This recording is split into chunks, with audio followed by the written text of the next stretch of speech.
And in less than 24 hours, Doug Prade is set to appear before the Ohio Parole Board. He's, of course, the former Akron police captain who spent nearly 25 years in prison for the murder of his ex-wife. Annabelle Childers breaks down the complicated timeline of how we got here. A great, great loss to this community.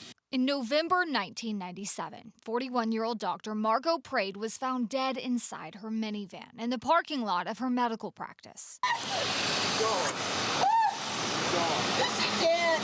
Investigators discovered she'd been shot 6 times, and they also identified the impression of a bite mark on the lab coat she was wearing. Just devastating. I mean, unbelievable.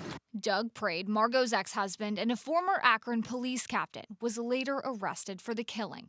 And in September 1998, a jury convicted him of aggravated murder and other charges. Prade was sentenced to life in prison, though he repeatedly maintains he's innocent. In 2013, a shocking development in the case. A Summit County judge overturned Prade's conviction based on new DNA evidence showing the bite mark impression on Margo's lab coat excluded Prade's genetic markers. And after 15 years in prison, Prade was released.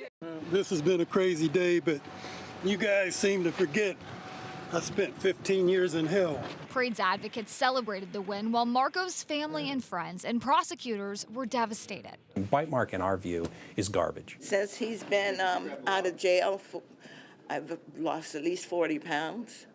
I have post-traumatic stress, and I'll be glad when this is over. Then, in 2014, 18 months after Prade's release, the decision to release him was overturned and he was ordered back to prison. Attorneys representing him from the Ohio Innocence Project and Doug Prade have not stopped fighting and trying to appeal the conviction.